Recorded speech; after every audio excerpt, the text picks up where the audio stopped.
جب گناہ کا تقاضا پیدا ہو تو اس سے چاہے کتنا ہی دل مچل رہا ہو لیکن آدمی زبردستی کر کے اس سے اپنے آپ کو روکے، اور اگر کبھی پھسل جائے تو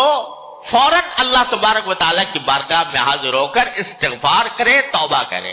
غلطی پر اصرار نہ کرے۔ کتنا پیار سے اللہ تعالیٰ فرماتے ہیں والذین اذا فعلوا فاحشۃ او ظلموا انفسهم ذکروا اللہ فاستغفروا لذنوبهم ومن یغفر الذنوب الا اللہ ولم یصروا علی ما فعلوا وهم یعلمون۔ کیا پیار سے فرما رہے ہیں اللہ تعالیٰ کہ جن سے کوئی بے حیائی کا کام ہو گیا یا انہوں نے اپنی جانوں پر ظلم کر لیا، جانوں پر ظلم کرنے کے معنی کوئی گناہ کا ارتکاب کر لیا، تو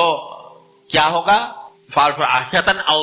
ظلموا انفسهم ذکروا اللہ، اس وقت بھی وہ اللہ کا ذکر کرتے، اللہ کو یاد کرتے ہیں، فاستغفروا لذنوبهم، اپنے گناہوں کی معافی مانگتے ہیں، ومن یغفر الذنوب الا اللہ،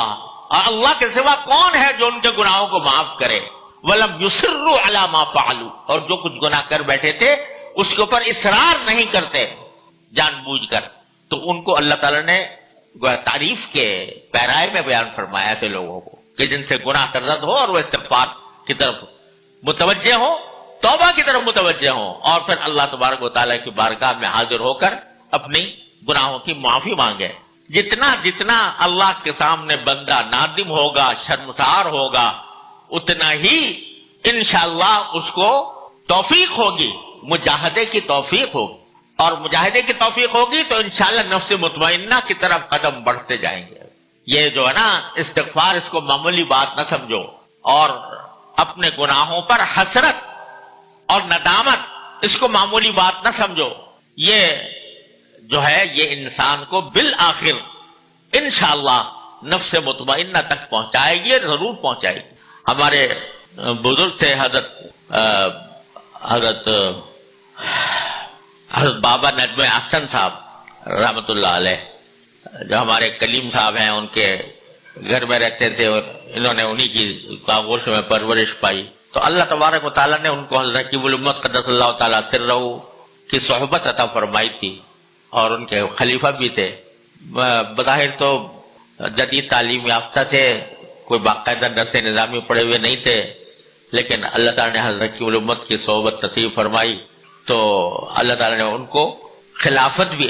عطا فرمائی۔ شاعر بھی بہت اچھے تھے، ان کا ایک شعر مجھے بہت ہی یاد آتا ہے اور بڑا اچھا لگتا ہے۔ وہ فرماتے ہیں کہ دولتیں مل گئی ہے آہوں کی، دولتیں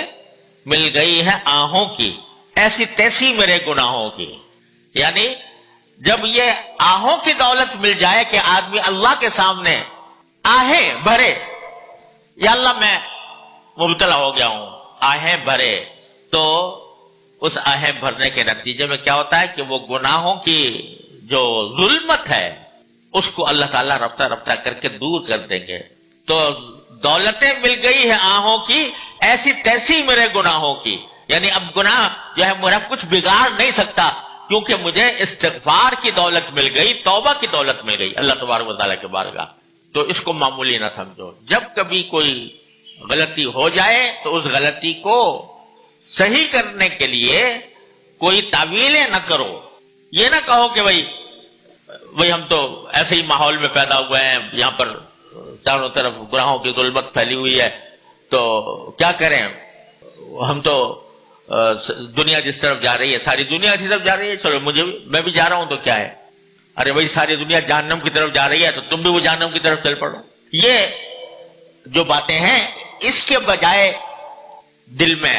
ندامت پیدا کر کے اللہ تعالیٰ کی بارگاہ میں استغفار کرتے رہو۔ لیکن یہ سب کیسے ہوگا؟ یہ ہوگا مجاہدے سے، مشقت اٹھانے سے۔ دل نہیں چاہ رہا کسی کام کو مگر کر زبردستی کرنی، دل نہیں چاہ رہا کسی گناہ سے بچنے کو مگر دل کو آمادہ کرنا ہے کہ گناہ سے بچے۔ یہ زبردستی کرنی پڑتی ہے اپنے نفس کے اوپر، اور یہ زبردستی صرف دین کے ساتھ خاص نہیں ہے، تم دنیا کے معاملات میں بھی زبردستی کرتے۔ جب کسی جگہ کسی کی ملازمت ہو گئی، اس کو صبح اٹھ کے سویرے جانا ہے، نیند آ رہی ہے، آرام کو دل چاہ رہا ہے، لیکن کیا کرے گا، ملازم ہے، وقت پہ پہنچنا ہے، تو دل تو چاہ رہا ہے سو جاؤں، لیکن وہ اس دل کے چاہنے کی پرواہ کیے بغیر اٹھے گا اور محنت اٹھائے گا اور جائے گا، کیونکہ پتا ہے کہ میری روزی اس سے وابستہ ہے، اگر یہ نہیں کروں گا تو میری ملازمت جاتی رہے گی، میری روزی ختم ہو جائے گی۔ تو یہی مجاہدہ اللہ کے لیے کرو کہ دل چاہ رہا ہے مگر میں نے اپنے آپ کو زبردستی کر کے روکا۔ دیکھو ایک مثال دیتا ہوں، آج کل کے ماحول میں سب سے بڑا جو فتنہ ہے وہ نگاہ کا فتنہ ہے، آنکھوں کا فتنہ۔ آج کے دور میں دو چیزوں کے فتنے بڑے زبردست ہیں، ایک آنکھوں کا اور ایک زبان کا۔ یہ فتنے ایسے ہیں کہ جو انسان کو جہنم کی طرف لے جانے والے ہیں، اللہ بچائے۔ تو اب نگاہ ایسی چیز ہے کہ اللہ تبارک و تعالی نے عطا فرمائی ہے اس کام کے لیے کہ تم اس کے کائنات میں پھیلے ہوئے قدرت و حکمت کے نظارے کرو، اس لیے دی ہے۔ لیکن اس نگاہ کو غلط استعمال کرنے کے نتیجے میں بد نظری ہو رہی ہے، اور اللہ بچائے اب تو بد نظری ایسی چیز ہے کہ پہلے آدمی جو ہے اس کے لیے باقاعدہ اس کو اہتمام کرنا پڑتا تھا، اب ہر گھر ہر ایک آدمی کی جیب میں پڑی ہوئی ہے۔ وہ کیا ہے؟ یہ اسمارٹ فون جس کو کہا جاتا ہے کہ وہ جیبوں میں پڑا ہوا ہے۔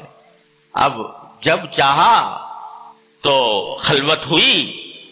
اور خلوت کے اندر اس کو استعمال کرنا شروع کر دیا، اپنی نگاہ کو لذت لینے کے لیے اس میں ایسی ایسی تصویریں دیکھنی شروع کر دی، ایسی فلمیں دیکھنی شروع کر دی کہ جو انسان کے نفس کی لذت والی ہیں۔ اب یہ کہو کہ بھائی ذرا حوصلہ کرو، ہمت کرو، چھوڑو اس کو، اب وہ چھوٹتی نہیں۔ لیکن میں کہتا ہوں کہ فرض کرو تم خلوت کے اندر کوئی بے حیائی کا منظر دیکھ رہے ہو اور اسی وقت تمہارا باپ آ جائے، تمہارا بیٹا آ جائے، تمہارا استاد آ جائے، کیا کرو گے؟ اس وقت بھی کہو گے بھائی یہ آنے کے بعد بھی میرا دل تو چل رہا ہے، میرا دل راضی نہیں ہوتا اس کو بند کرنے پر، اس وقت بھی کہو گے؟ اس وقت بھی کیا کرو گے؟ زبردستی بند کر دو گے فوراً۔ کیوں بند کر دو گے؟ اس لیے کہ بدنامی ہوگی، برا سمجھا جائے گا، اس لیے بند کر دو گے۔ اس کے معنی یہ ہوئے کہ تم جو کہہ رہے تھے میں قادر نہیں ہوں، قدرت نہیں ہے مجھے اسے چھوڑنے پر، تم کہہ رہے تھے کہ میں اس کو چھوڑ سکتا ہی نہیں، ایک لمحے میں چھوڑ دیا، باپ آ گیا چھوڑ دیا، بیٹا آ گیا چھوڑ دیا، بھائی آ گیا چھوڑ دیا، استاد آ گیا چھوڑ دیا، یہاں تک کہ کوئی اجنبی آ گیا تو بھی چھوڑ دیا۔ کیسے چھوڑ دیا بھائی؟ جب تم چھوڑ سکتے ہی نہیں تھے، کیسے چھوڑ دیا؟ معلوم ہوا کہ چھوڑ سکتے تھے، پوری قدرت تھی، لیکن اللہ کا خیال نہیں تھا، اللہ تبارک و تعالیٰ کا ڈر نہیں تھا، اللہ تعالیٰ کا خوف نہیں تھا، اللہ تعالیٰ کے سامنے حاضری کا استحضار نہیں تھا، اس وجہ سے نہیں چھوڑ رہے تھے۔ جب ایک مخلوق کے دیکھنے کی وجہ سے جو کہ کچھ بھی نہیں بگاڑ سکتی تمہارا، اس کی وجہ سے چھوڑ دیا، تو جس کے ہاتھ میں نفع و ضرر کی کائنات ہے اس کو دیکھنے کی وجہ سے نہیں چھوڑ سکتے۔